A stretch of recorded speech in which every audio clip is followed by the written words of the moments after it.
The U.S. Army has a program where you can enlist directly into Special Forces. It's called the 18X or 18 X-ray program. Let's learn more about it.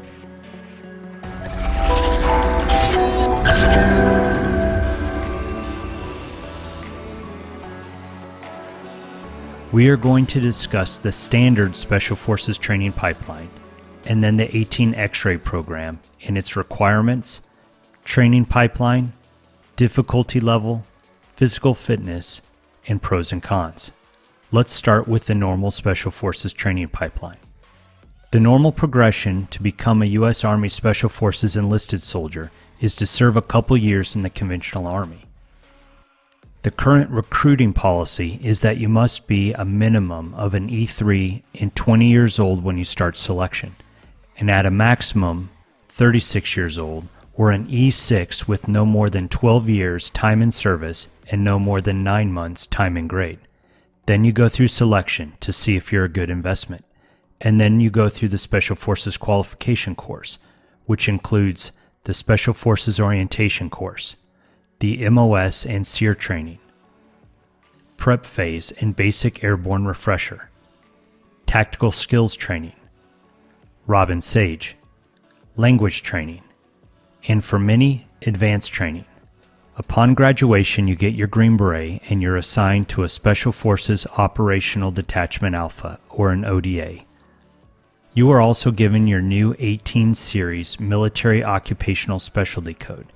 These MOS codes are 18 Bravo, Weapons Sergeant, 18 Charlie, Engineer Sergeant, 18 Delta, Medical Sergeant, 18 Echo, Commo Sergeant. Sometimes the Army Recruiting Command opens up another method to become Special Forces. This is the 18 X-ray program. This is a program where you can enlist straight into the Army for Special Forces training. You don't need to serve the mandatory tour with a conventional force. The requirements for entering the 18 X-ray program are to be between 20 and 32 years old before you ship out, have a GT score of 110 or higher, and pass the entrance level fitness test, which is only 49 push-ups, 59 sit-ups, a 15-12 2-mile run, and do 6 pull-ups. I personally think these fitness standards are way too low, but we're going to address this in greater detail later in the video. Rather than spending a few years in the conventional force, once you get your 18 X-ray contract, you ship out to Fort Benning for Infantry 1 Station Unit training and the Special Operations Prep Course, or SOPC, and then you get to go to selection. Infantry 1 Station Unit training is at Fort Benning, Georgia. It's 22 weeks long. To my older audience, this is the new name for basic training followed by AIT, or Advanced Individual Training. This is where you learn the basics of soldiering and how to be a basic infantryman. After all your basic infantry training is done, you go 3 weeks to airborne school. Then you head to SOPC.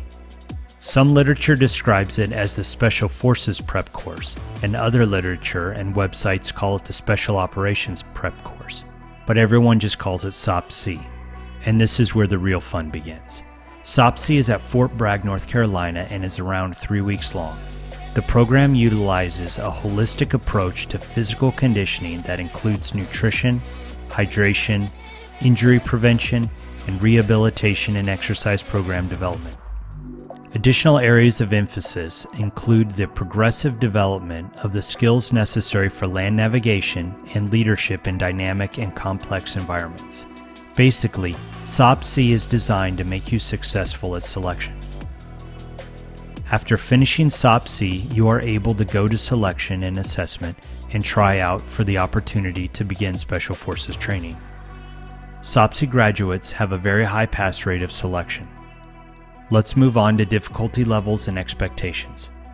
I just made a video where I discuss how hard Special Forces training is. I even made a video where I compare it to Ranger School. And one of my first videos is comprised of good advice to prepare for selection. So if you haven't seen these videos, then be sure to check them out. But in case you have no idea what you're getting into, let me tell you what you should expect at SOPC.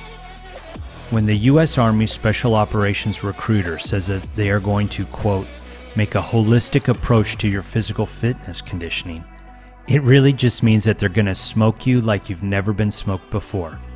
Don't expect anger and harassment unless you've earned it, but be prepared to get exhausted. They are going to bring it, and if you want it badly enough, you're going to take it, all of it. You will also learn the basics of map and compass land navigation. This will help you to prepare for selection and the Q course. The best part of SOPC is that you will do land navigation training in some of the same areas that you will be navigating during subsequent training. Expect rucksacks to vary from 45 pounds up, just like they are at selection. More importantly, don't plan on walking for a 3-hour ruck march. Plan for time. Plan for walking for the better part of a day, and you'll be much more prepared. When I spoke with one of the Fort Bragg Special Operations recruiters, he wanted me to emphasize that if an 18 X-ray is a non-select at SFAS, then he's going to have to wait 24 months before he's authorized to return to selection. And if the 18 X-ray quits, then he is never allowed to return to SF training. The takeaway from this is that you better arrive prepared. And for sure, I think the minimal entry physical fitness test standards are way too easy. I also want to mention that I made a video which gives good advice to high school students as well as college students and civilians on what to do to prepare for special operations. If you only get one chance, then you can't afford to arrive unprepared. If you're in the beginning phases of your training and preparation, then check out my 12-week Special Operations Fitness program. But if you think you're ready to go, then check out Special Operations Fitness Hell Week. It's an 8-day workout program deliberately calculated to test and validate aspiring members of the Special Operations community. I'm not trying to rip you off. My product costs $10 to download from my website and a bit more for a paperback at the bookstore or on Amazon.